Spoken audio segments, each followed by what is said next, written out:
Hi, everyone. Yeah, it's a real pleasure to be here. So today I'll talk a little bit about Tencent as a company, as a technology company. How do we look at climate change issues as a strategic topic? What is our thinking behind it, and some of the examples we have been doing for the moment. So before I start, probably just put a little bit context of what we are discussing here today. So about the decarbonization journey in China, right? So number one, in terms of the energy mix, so China is still pretty heavy on coal-fired power plants, but at the same time, the energy transition is actually accelerated. In the meantime, the market for the, so if compared with, for example, Europe, the electricity market in China is fast evolving as well. There are provinces in China where renewable energy, wind and solar already accounts for more than 50% of the energy mix. But there also are provinces where green electricity is a scarce resource, like many of our data center locates, and we have to compete with others to buy green electricity if we're gonna want to decarbonize our operations. Secondly, when it comes to industry, in China, we have a saying we're 50 plus of almost everything. So if we talk about all the major commodities globally, iron, steel, copper, aluminum, as well as many of the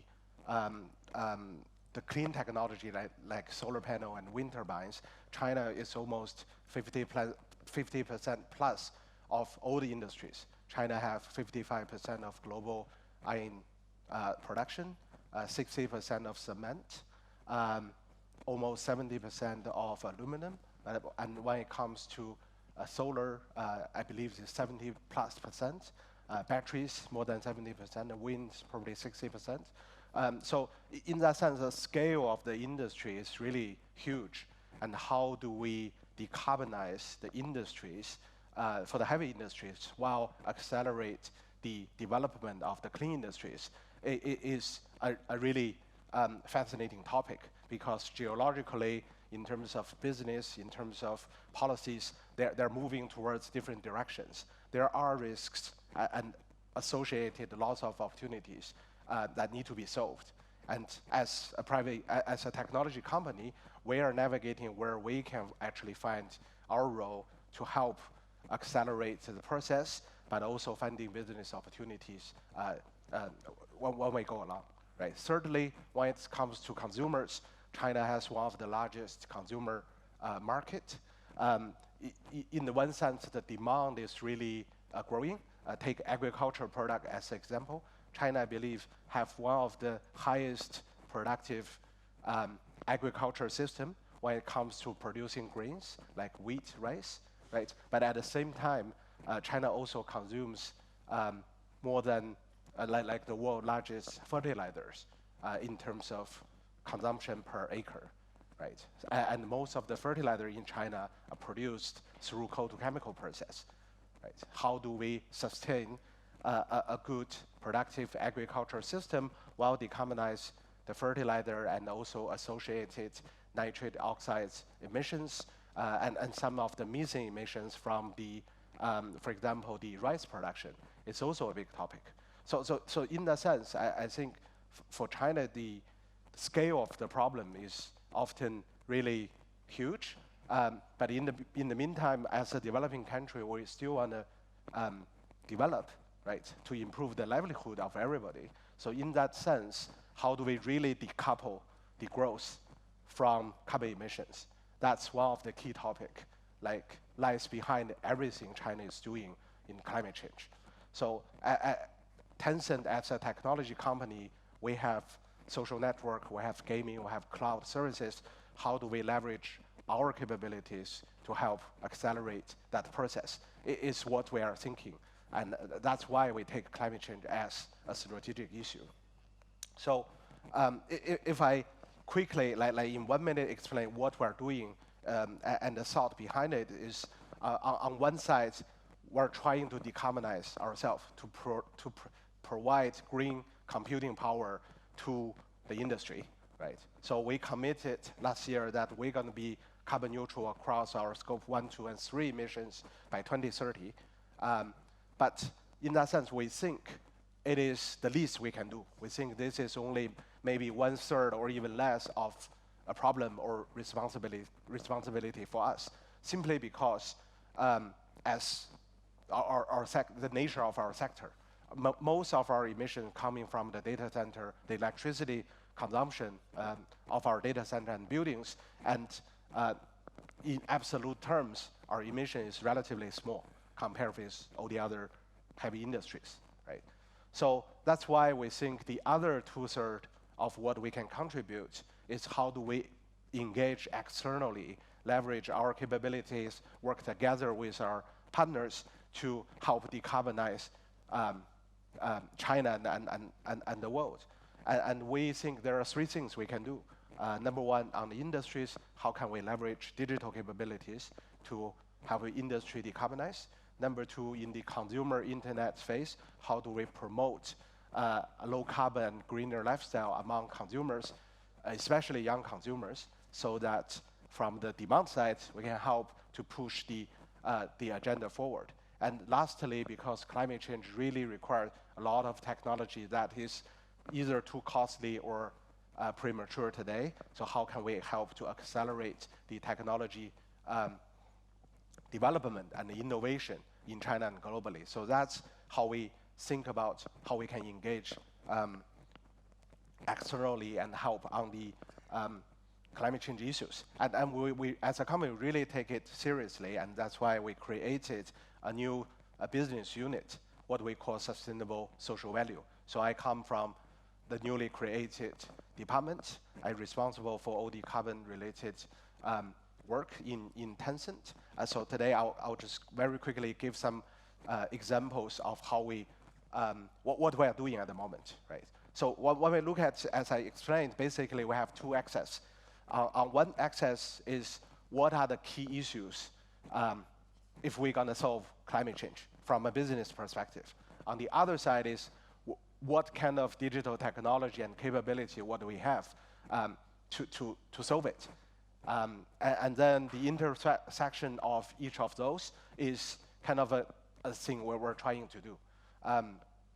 So hopefully, I think Eve could be another very useful tool, right, to solve some of the climate change issues. So hopefully we can add Eve into the horizontal axis one day, once it's complete.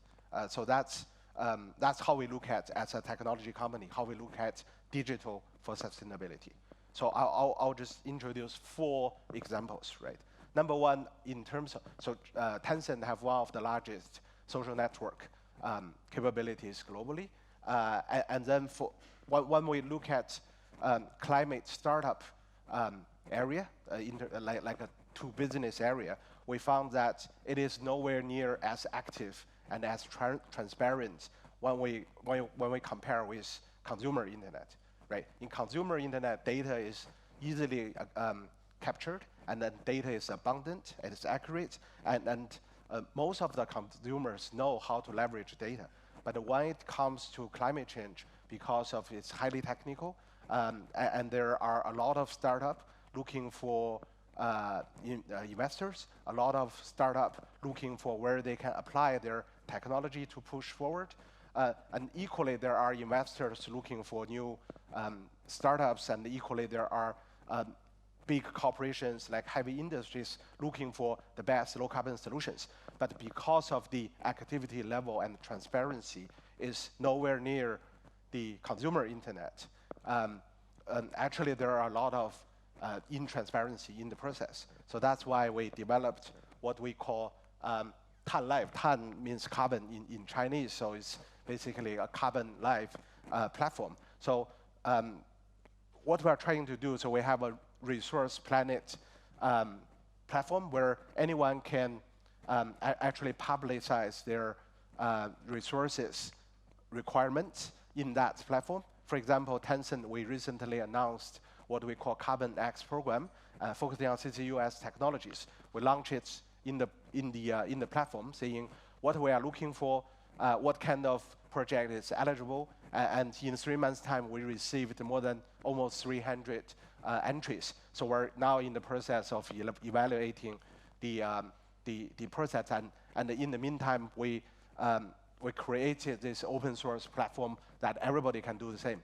So in that sense, if we have more and more, now we have more than 1,000 organizations registered to the Live platform. So hopefully we will create an ecosystem or a platform that everybody can create, can publicize their activities in the area.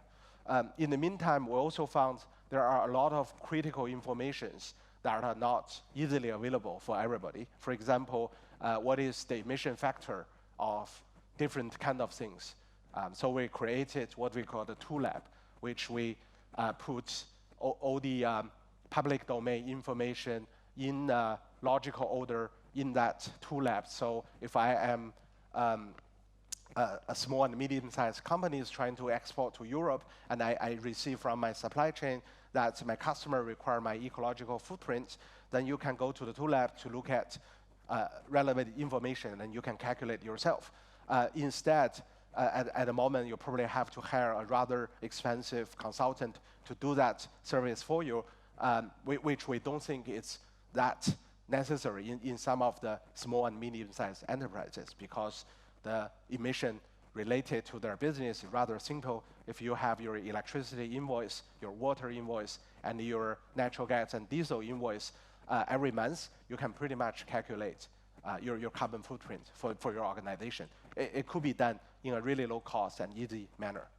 And lastly, we also recently launched a solution hub, which once we collect more and more information, we found that the underlying logic in between different startups and technologies are become really interesting. So if I'm talking about circular economy, I'm probably talking about how do I recycle paper, textile, and various other things. But once I'm talking about sustainable apparel industry, then circular economy becomes one of my tools. So there are many different angles of looking at same topic from different angles. So once we collect more and more information in terms of startups and technologies, we created this sphere of interconnected knowledge base. And we think that knowledge base is really important and useful for people to know. So we launched Solution Hub recently.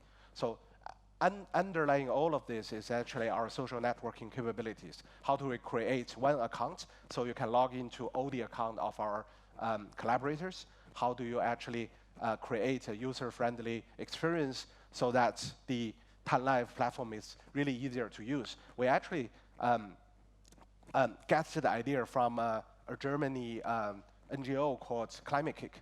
So when we look at what Climate Kick has been doing for the past 10 years, we think it's really interesting. So we launched the Live, and we talked to Climate Kick and to see how we can work together and leverage their experience to actually deliver similar results. So this is example number one.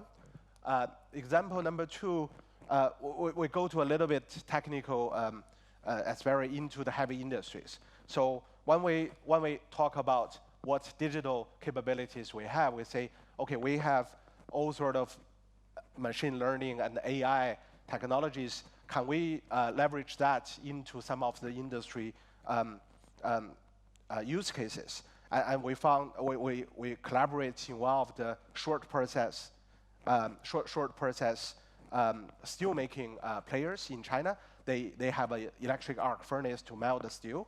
What we found out is as the grids have more and more renewables, electricity flexibility become a scarce resource.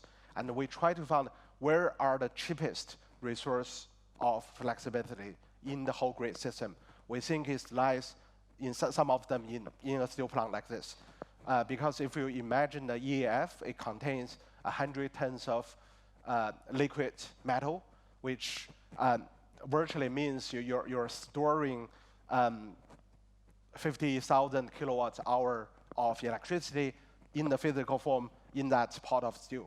And that plant have 5 to 6 pot of stew rotating in the system across different processes, as long as the last process, which is the bottleneck, turning the liquid stew into the solid form, the continuous casting process, as long as that process is not stopped, it's not drained off, the only cause of the storage is actually the heat loss, which is, in this case, 1 degree Celsius per minute, right? So compare with, for example, natural gas-based turbine or the other battery systems, there is no capex required. So in that sense, we're leveraging our digital technology to turning the EAF into batteries, right? Essentially, we create an AI-based machine learning system to help organize the production. It used to be organized by people in an hour-by-hour basis. Now we're talking about seconds. So if the grid wants us to reduce the electricity consumption, they tell us 1 minute before we can help to organize the plant, saying, okay, you can produce a little bit slower, so your total load can be reduced a little bit, right? So in that sense, we're creating one of the lowest cost flexibility in the grid system. So in that sense, it makes a lot of business sense. The third example gives to the gaming technology we have. So as you probably know, Tencent have a lot of, we're one of the largest gaming company probably globally. So we're looking at how can game tech actually help some of the climate change issues. And we look at CCUS. So working together with Tsinghua University, we are creating this, this platform. The Tsinghua University basically created an emulation model saying if we store the liquefied carbon dioxide into a saline aquifer 1,000 meters in the ground, what does it happen in the almost 10,000 years before it's actually stabilized and mineralized? So Tencent, we leverage our gaming technology. We use a game engine to actually help virtualize the process. The good thing about a game engine is it is actually a physical engine, right? If you assign a physical property of a particle or unit in that engine, it helps you calculate how do you disperse, how do you reflect in the real world. And also, the gaming engine have a lot of interactive features so that it can help the decision makers and professionals to simulate. So for example, if we put all the real data of a basin in the model, it will calculate if we inject 1 million tons of CO2 in the ground, what it happen in the next 10,000 years, so that we can help make the decision making. Where does the storage facility should be located? What are the risks associated with injecting the CO2? So we're basically creating almost like a digital twin system for CCUS. And the gaming technology in here play a key role because it helps you actually make the efficiency of the calculation much quicker. Right. Then the last example I'm going to talk about is in the forestry, in the carbon credit voluntary market. One of the key issues, a key problem in China is the verification cost to verify a forestry project is very expensive, sometimes almost 50% of the whole cost. In that sense, small pockets of forestry cannot be cannot be developed into carbon credit because the verification cost is so high.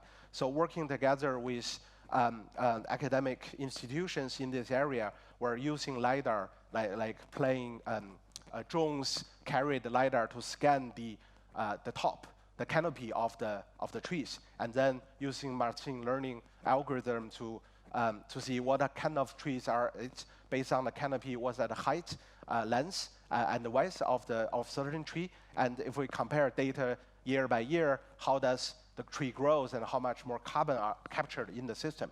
In that sense, we greatly reduce the verification cost to almost by almost 90%. And the direct impact of that is small pocket of forests cannot be developed into carbon credit.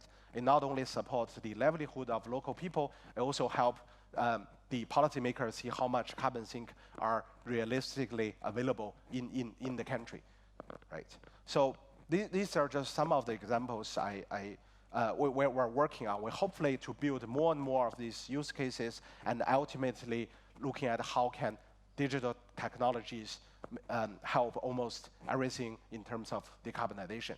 And of course, there are many lessons learned, so I'll just very quickly talk about 3 lessons that we learned during the process. Number one is data source is probably not as good as we think about. For example, in the steel plant, there are more than 1,600 degrees of temperature. There are really huge pressure and velocity. Almost every period of time, there are sensors are not working. There are sensors are degraded because of the environment. So how do we actually deal with the data source problem? It's not all the data easily captured, right? Number 2, computing power is always the limit. So we have almost every time have to think about better and smarter algorithms to actually perform the task given the resources that is available to us. And thirdly, we have to have a top-down strategy. So as a company, we always think about what is the business model, what is the value created if we try this and that, right? It cannot be just like an academic research project for us, but we want to take all the good academic research projects and apply it in the real world and have a business model to push the climate change agenda forward. Yeah. Thank you.